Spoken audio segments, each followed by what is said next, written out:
Keagungan bab 14. Dewa Siwa berkata, "Wahai Parwati, dengarkanlah dariku keagungan bab 14 Srimad Bhagavad Gita dengan penuh perhatian. Di Simhaldwipa bertahta seorang raja bernama Vikrambetwal. Suatu hari ketika pergi ke hutan untuk berburu, ia mengajak putranya dan 2 ekor anjing pemburu. Ketika sampai di hutan, ia melepaskan seekor anjingnya untuk memburu seekor kelinci.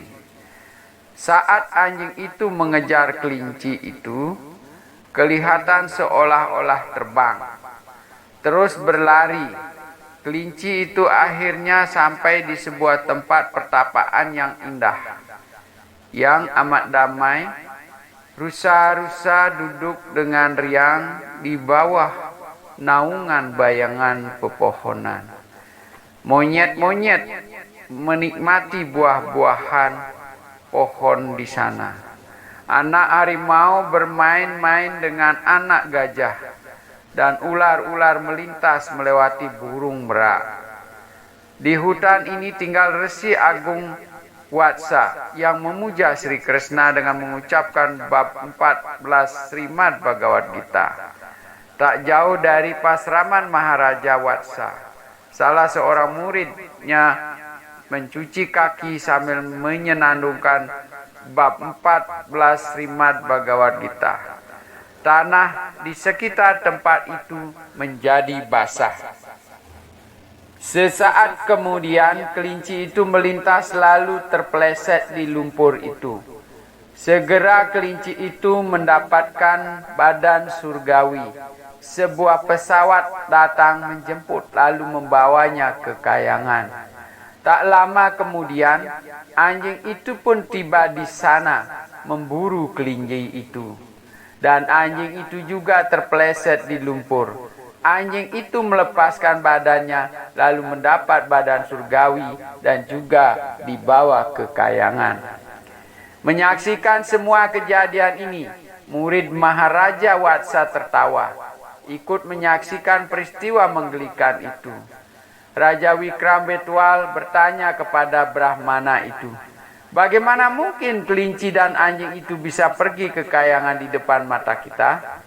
Brahmana itu menjawab, "Di hutan ini seorang Resi Agung bernama Watsa yang telah menaklukkan indera-indera sepenuhnya, selalu tekun mengucapkan bab 14 Srimad Bhagavad Gita.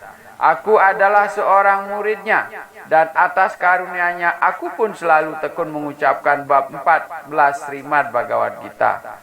Oleh karena kelinci dan anjing itu terpeleset di lumpur yang terbentuk dari air percikan kakiku, keduanya mencapai planet yang lebih tinggi. Sekarang aku akan memberitahu alasan mengapa aku tertawa. Di Maharashtra ada sebuah kota bernama Pratuda. Di sana hidup seorang Brahmana bernama Kesawa. Ia orang yang amat kejam. Istrinya bernama Wilobana. Wilobana wanita yang suka berselingkuh dengan laki-laki lain. Oleh sebab itu, suaminya menjadi sangat marah lalu membunuhnya. Dalam kelahiran berikutnya wanita itu menjadi anjing tersebut, dan Brahmana Kesawa itu akibat ulahnya yang penuh dosa menjadi kelinci." Dewa Siwa berkata, setelah mendengar keagungan bab 14 Srimad Bhagavad Gita, Raja Vikrambetwal juga mulai mengucapkan bab 14 Srimad Bhagavad Gita setiap hari. Ketika ia meninggal dunia, ia lalu diantar ke Vaikunta di mana ia bisa tekun selamanya dalam pelayanan kepada kaki Padma Sri Vishnu. Sarwo Panisado Gawo Doga Gopala Nandana Parto Watsa Suder Bhakta Dugans Gitam Mertan Mahat.